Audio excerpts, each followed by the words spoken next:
I ignored my intuition and regretted it instantly. Hi, my name is Alana, and today I want to talk about intuition. Have you ever had that strange feeling that something isn't right, but you just couldn't put your finger on it, what it was? You can't explain it, but your gut is either whispering or screaming, don't do this. Almost 3 weeks ago, I took a job that looked perfect on paper. It had good pay, good company, great people to work with, but I was very hesitant to take the job for personal reasons, and I just didn't feel good about it. I ignored that feeling and started work on a Monday. And the longer I stayed, the more distressed I became, and I had this terrible feeling like a pit in the ball of my stomach, or bottom of my stomach. I quit the job on Tuesday morning, even though we really could have used the financial stability that would have brought. I figured it just didn't fit in my life and my home responsibilities at the time. That was how I was kind of managing that cognitive dissonance. And once I of course felt like a failure, and I second-guessed myself for the rest of the week, but eventually my nervous system calmed down and I was very relieved, very relieved. That weekend, 5 days later, my husband had a heart attack and our whole family was thrown for a loop. He's home from the hospital now and doing well, but I look back at that decision to quit that job and feel very gratified and vindicated that I listened to my intuition.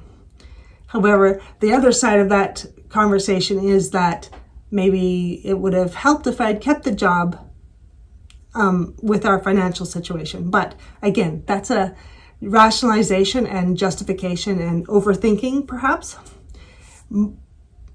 My intuition was telling me that something was just not feeling right in that job. And I'm glad, after it's all said and done, that I listened to that intuition. Before continuing, please hit subscribe. That really helps me out.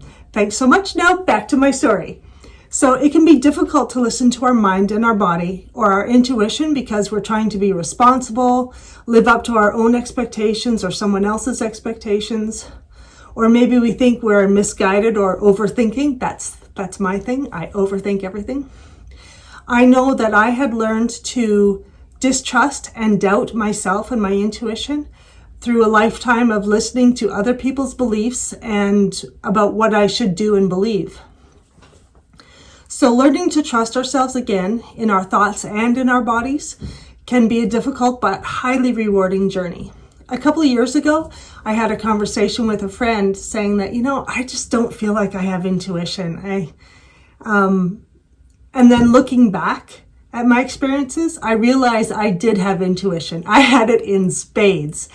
I was just ignoring it consistently because of what other people were telling me.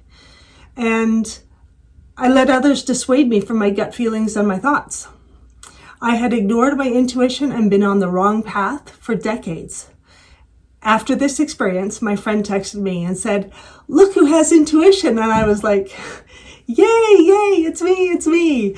But it's a difficult experience to try and recognize that. It'd be nice to have it with other things that weren't so life-threatening, but I'm glad I recognize it. And of course, I'm glad my husband is doing well now. So when you feel like something is wrong or just way off, trust yourself and don't let anyone make you doubt yourself or your gut. You have intuition to guide and protect you from bad people or bad situations or events. It's not overthinking. And it's your brain and body detecting patterns and signals that you are subconsciously picking up. It's millions of micro observations happening instantly for your benefit and your safety.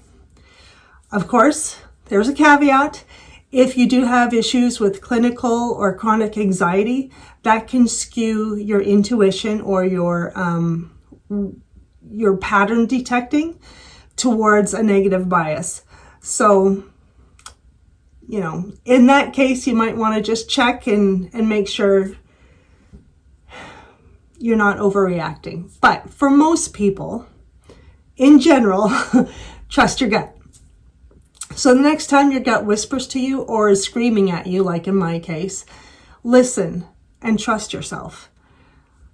I think that's all I have on that topic. So remember to subscribe if you haven't already, and I'll see you next time. Thanks so much. Bye-bye.